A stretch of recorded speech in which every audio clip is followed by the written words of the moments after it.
गेल्या 4.5 वर्षांमध्ये भाजप सेना युतीतील नेते भांडबाण भांडले, मात्र लोकसभा निवडणुकीच्या तोंडावर युती झाली।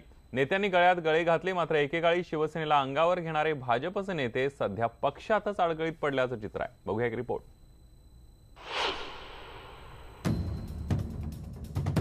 गेल्या 4.5 वर्षात भाजप सेना केंद्र आणि राज्यात सत्तेत एकत्र असलं तरी या दोनही पक्षात झालेला संघर्ष अवघ्या महाराष्ट्रानं पाहिलाय।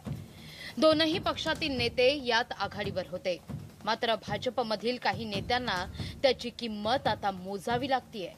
मुंबई महापालिका निवडणुकीत शिवसेनेला अंगावर घेणाऱ्या किरीट सोमय्यांना ईशान्य मुंबईतून उमेदवारीसाठी आटापिटा करावा लागतोय। लोकसभेच्या पार्श्वभूमीवर जुने राजकीय हिशेब आता चुकते केले जात आहेत, अशीच काहीशी परिस्थिती पाहायला मिळतीये।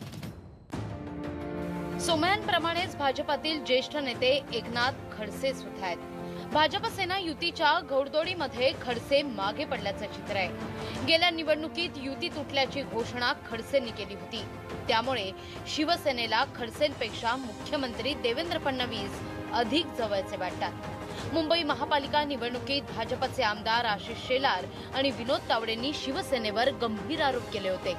लोकसभा निवडणुकीत तावडे आणि शेलार युतीच्या प्रचारातून काहीसे बाहेर फेकले गेल्याचं चित्र आहे। एका लेखातून शिवसेनेवर टीका केल्यामुळे भाजपचे मुख्य प्रवक्ते माधव भंडारींची विधान परिषदेची वाट बिकट झाल्याची राजकीय वर्तुळात चर्चा आहे। मात्र युतीत सगळं काही आलबेल असल्याचा दावा विनोद तावडे करतायत।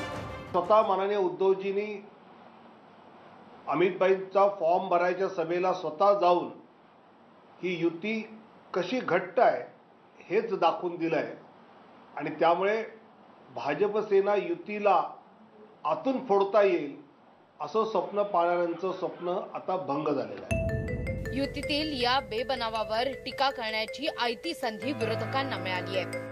कालपर्यंत शिवसेना सांगत होती की अफजल खानची फौजा महाराष्ट्रामध्ये दाखल झालेली आहे। आज त्या अफजल खानच्या नामांकन अर्ज भरण्यासाठी स्वतः उद्धव ठाकरेजी गेले, म्हणजे शिवसेना किती लाचार झालेली। एक ठिकाणी वेगळी निवडणूक लढण्याची भाषा बोलत असताना भाजपशी जमून घेतला। शिवसेनेला अंगावर घेणाऱ्या नेत्यांची ही अवस्था पाहून टोकाची टीका न करण्याचा धडा आता भाजपच्या नेत्यांनी घेतल्याची चर्चा आहे। भाजपचे आक्रमक नेते पक्षीय राजकारणाचाच बळी ठरतायत की त्यांना शिवसेनेच्या काठीने मारलं जात आहे, याबाबत खमंग चर्चा जी आहे ती पक्षात सुरू आहे।